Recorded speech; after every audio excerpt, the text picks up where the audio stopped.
Friends, love is the answer. I don't know about you, but those kids right there give me so much courage to tell the truth. Amen? Our theme this morning is telling the truth. And this morning, I'm going to share a little bit about myself and my truth as part of my testimony. So, friends, I first sensed a call to ordain ministry when I was 16 years old, living in Texas. My pastor confirmed something that I knew deep down inside of me, with every fiber of my being, that I wanted to devote my life to helping others, to serving God and God's people, and spreading the gospel of God's love and justice. But answering that call to ministry was one of the hardest things that I've ever done, because I lived with a mask on for many years, hiding my truth, running from my call, running fast as far as I could from the truth, because I did not think there was a place for me in the church as a pastor in ministry as a gay man. So I pursued other interests. I pursued a career in journalism.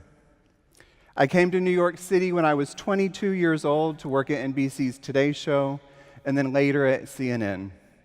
When I came to New York City from Texas, I came running out of the closet as fast as I could.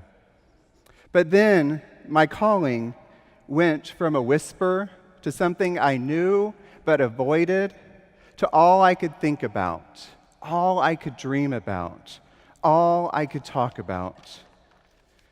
However, the deal I made with myself and God in order to leave my journalism career and answer this calling by going to seminary and going through the ordination process was that if I was going to do this, I had to do this as all of me, to tell my truth and not hide my sexuality. So I started the ordination process in the Methodist Church that I knew and loved as a lifelong United Methodist right here in New York.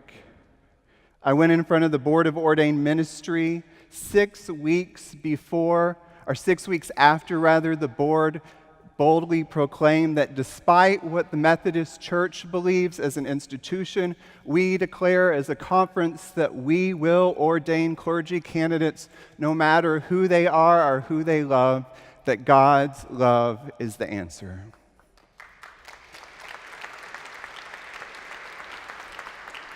So I came out to the board, I came out in my ordination paperwork, I came out in my interviews, I came out on articles, everywhere I could, to live and tell my truth.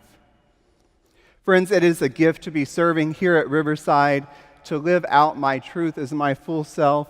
However, as a minister with my ordination credentials in the United Methodist Church, looking at the institution as a whole, I do not exist as a gay man.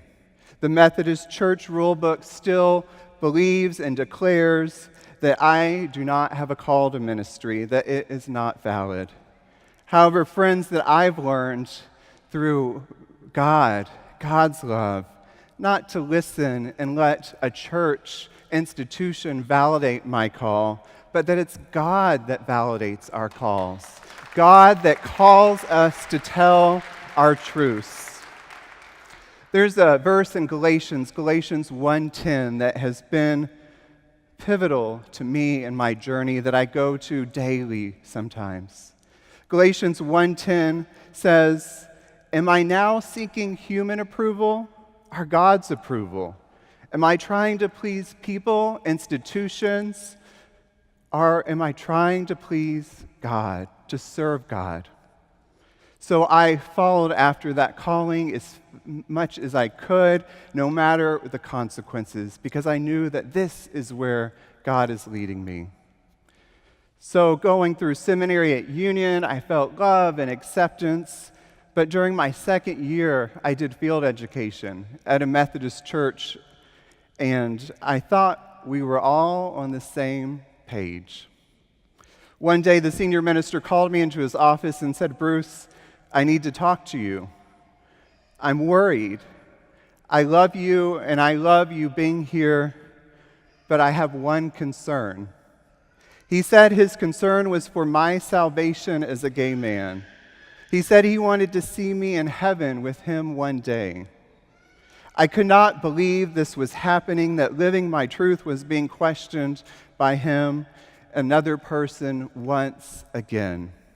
Who was this person, especially being a pastor, to question my truth and my salvation, God's calling on my life, I wondered.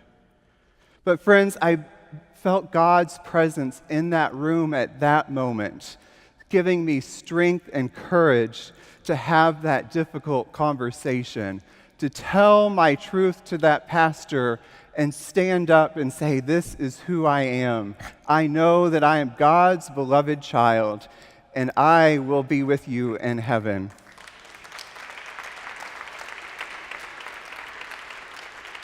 It was a difficult conversation to have, but I knew God was with me.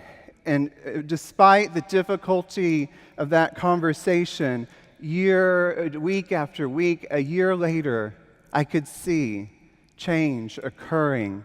He told me at the end of that year that I'd given him a lot to think about and that his mind was changing. Now, about 4 years later, he called me about 3 weeks ago and said, I'm sorry. I was wrong. Please forgive me. The church has harmed you. I have harmed you, but you are God's child. Thank you for telling the truth.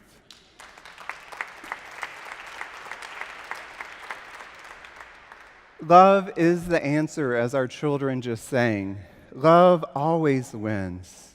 Friends, let us tell our truth. Amen.